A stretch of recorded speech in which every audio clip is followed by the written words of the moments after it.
கர்த்தருடைய பரிசுத்த நாமத்திற்கு மகிமுண்டாகட்டும். ஆண்டவராகிய இயேசு கிறிஸ்துவின் நாமத்தினாலே அன்பு கர்த்தருடைய பிள்ளைகளாகிய தங்கள் அனைவருக்கும் சுவீட் ஊழியத்தின் சார்பாக வாழ்த்துக்களையும் ஸ்தோத்திரங்களையும் தெரிவித்துக் கொள்கின்றேன்.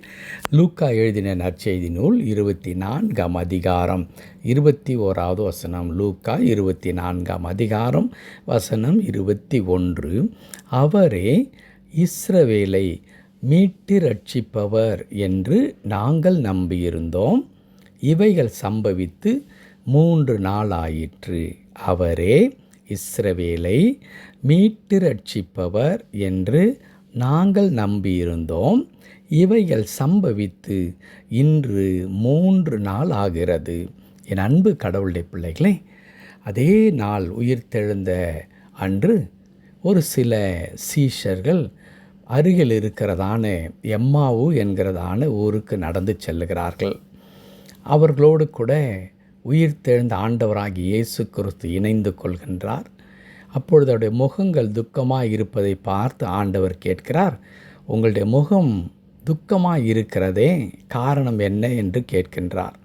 அதற்கு அவர்கள் பதில் சொல்லுகிறார்கள், இன்று எருசலேமில் என்ன நிகழ்ந்து கொண்டிருக்கிறது என்பதை அறியாத ஒரு அந்நியராக இருக்கிறீரா? நசராக இயேசு கிறிஸ்து குறித்து நீங்கள் கேள்விப்படவில்லையா? அவர் செய்கையிலும் வாக்கிலும் வல்லமையுள்ள தீர்க்கதரிசியாக இருந்தார். அவர்தான் எங்களை மீட்டு ரட்சிக்கப் போகிறார் என்று அவரை நாங்கள் நம்பியிருந்தோம். ஆனால் அவர் மரித்து இன்றைக்கு 3 நாள் ஆகிவிட்டது என்று சொல்லுகிறார்கள். அவரை நாங்கள் நம்பியிருந்தோம். அவர் எங்களை ரட்சிப்பார், எங்களுக்கு உதவி செய்வார். இந்த அடிமைத்தனத்தில் இருந்து, இந்த பிரச்சனை போராட்டத்தில் இருந்து அவர் எங்களுக்கு உதவி செய்வார். காரணம், அவர் ஒரு தீர்க்கதரிசியாக காணப்பட்டார். அவருடைய வார்த்தையிலே வல்லமை இருந்ததை நாங்கள் பார்த்தோம். எங்கள் கண்களுக்கு முன்பதாகவே அநேக அற்புத அடையாளங்களை செய்தபடியினால் அவர்தான் எங்களை தேடி வந்த, எங்களை மீட்க வந்த மேசியா என்று நினைத்தோம். ஆனால் என்ன நிகழ்ந்ததென்றால், அவரை மத தலைவர்கள் என்ன செய்தார்கள்? பிரதான ஆசாரியரும் அதிகாரிகளும் அவரை மரண ஆக்கினைக்குள்ளாக தீர்த்து சிலுவையில் அறைந்து கொன்று விட்டார்கள். அவர் மரித்து இன்றைக்கு 3 நாள் ஆகிவிட்டது. அவரோடு கூட எங்கள் நம்பிக்கையெல்லாம் மரித்து விட்டது. அவரை மாத்திரம் நாங்கள் சமாதியிலே வைக்கவில்லை, எங்கள் நம்பிக்கையெல்லாமே வைத்து விட்டோம். இனிமேல் நமக்கு யார் வந்து உதவி செய்ய போகிறார் என்று நாங்கள் கலங்கி நிற்கிறோம் என்று குறிப்பிடுகிறார்கள். அன்பு கடவுளுடைய பிள்ளைகளே, ஆம், ஆண்டவர் நம்மை விட்டு போய்விட்டார். அவரை நம்பி இருந்தோம், அவர் இனி இல்லை என்று சொல்லி அவர்கள் மிகுந்த துயரம் அடைந்தார்கள். அதற்கு பிறகு இயேசு அவர்களோடு பேச துவங்குகிறார். அவர் சொல்லுகிறார், நீங்கள் தீர்க்கதரிசிகள் சொன்ன வார்த்தைகளை, வேதத்தில் இயேசு கிறிஸ்துவனுடைய பிறப்பை குறித்து, அவருடைய வாழ்க்கை குறித்து, அவருடைய மரணத்தை குறித்து, உயிர்த்தெழுதலை குறித்து சொன்னவைகளையெல்லாம் நீங்கள் மறந்து விட்டீர்களோ என்று சொல்லி வேத வசனத்தை அவருக்கு விளக்கி சொல்லுகின்றார். அப்பொழுது ஒரு கட்டத்தில் அவர்தான் இயேசு கிறிஸ்து, அவர் மெய்யாகவே உயிர்த்தெழுந்தார் என்று கண்டு கொள்ளுகிறார்கள். அப்பொழுது அவர்கள் சொல்லுகிறார்கள், நம்மோடு கூட அவர் இருந்து வேத வசனங்களை விளக்கி சொல்லும் பொழுது நம்முடைய இருதயம் எவ்வளவு கொழுந்து விட்டு எரிந்தது என்று சொல்லுகிறார்கள். ஆம், அன்பு கடவுளுடைய பிள்ளைகளே, ஒருவேளை கடவுள் மீது நான் நம்பிக்கை வைத்திருந்தேன். அவர் என் பிள்ளையின் வாழ்க்கையில் அவர் நிச்சயமாக உதவி செய்வார். என் பிள்ளைகள் நன்றாக இருப்பார்கள் என்று நினைத்தேன். என் தொழில் நன்றாக இருக்கும் என்று நினைத்தேன். எனக்கு போதுமான வருமானம் கிடைக்கும், எந்த நெருக்கடி இல்லாமல் நான் இருக்க முடியும் என்று நினைத்தேன். ஆனால் இன்று வரையிலும் அவை நடக்கவே இல்லை என்கிறதான விரக்தியோடு கூட கர்த்தருடைய பிள்ளைகள் இருக்கலாம். அப்படிதான் இன்றைக்கு அந்த பிரயாணம் செய்து கொண்டிருந்த சீஷர்கள் இருந்தார்கள். முழுவதும் நாங்கள் அவரை நம்பி இருந்தோம், ஆனால் அவரை கொன்று விட்டார்கள், அவர் மரித்து விட்டார், எல்லாம் முடிந்தது என்று நினைத்து கொண்டிருந்தார்கள். ஆனால் அவர்களுக்கு தெரியாது, நம்முடைய ஆண்டவர் சொன்னபடி அவர் மீண்டும் எழும்புகிற கடவுள். தாம் சொன்னபடி அவர் உயிர்த்தெழுந்தார் என்று வேதம் சொல்லுகிறது.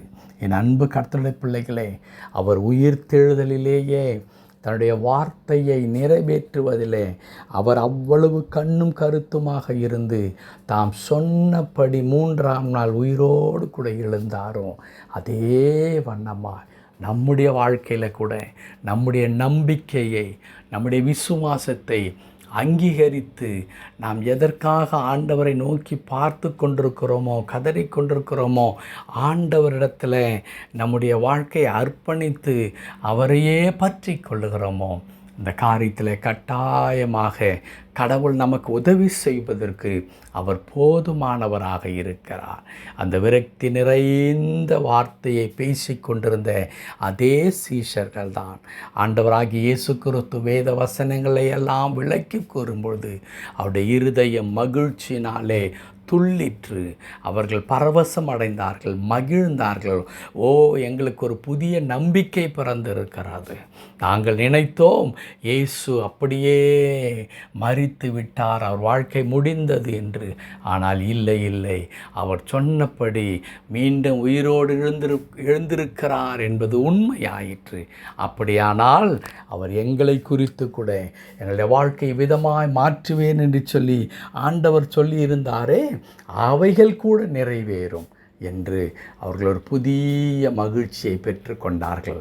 அன்பு கடவுளுடைய பிள்ளைகளே, அதே மகிழ்ச்சியை, அதே சந்தோஷத்தை உங்களுடைய குடும்பத்தில் கடவுள் காணும்படி செய்வார். உங்களுடைய தனிப்பட்ட வாழ்க்கையில் காணும்படி செய்வார். உங்களுடைய தொழிலில் காணும்படி செய்வார். நீங்கள் எடுக்கிற ஒவ்வொரு பிரயாசத்திலும் அவர் காணும்படி செய்வார். இயேசு கிறிஸ்து உயிர்த்தெழுந்த பிறகு சீஷர்களை பார்த்து முதல் சொன்ன வார்த்தை, உங்களுக்கு சமாதானம் என்று சொல்லி. ஆம், அன்பு கடவுளுடைய பிள்ளைகளே, அந்த வல்லமையுள்ள கடவுள் நமக்கும் நம்முடைய இருதயத்தில் அந்த சமாதானத்தை கொடுத்து நம்மை ஆசீர்வதிப்பதற்கு அவர் போதுமானவராக இருக்கிறார். செபிக்கலாமா? கிருபை நிறைந்த நல்ல ஆண்டவரே, ஆமாப்பா, விரக்தி நிறைந்த அந்த எம்மாவு சீஷர்களுக்கு ஆண்டவரே நீர் ஒரு அற்புதமான கர்த்தாவே, ஆண்டவரே மகிழ்ச்சியை, புதிய நம்பிக்கையை கொடுத்தீரே. அதே வண்ணமாக எங்களுக்கும் இன்றைக்கு நீர் கொடுக்கிற அந்த புதிய நம்பிக்கைக்காக தோற்றுறோம். நீர் சொன்னதை ஆண்டவரே கர்த்தாவே அப்படியே நிறைவேற்றினீர் ஆண்டவரே. அது எங்கள் வாழ்க்கையிலும் நடைபெறும். உம்முடைய உயிர்த்தெழுதலில் மாத்திரமல்ல, எங்கள் வாழ்க்கையிலும் இது நடைபெற கடவுள் உதவி செய்வீர். அதற்காய் தோற்றுறோம்.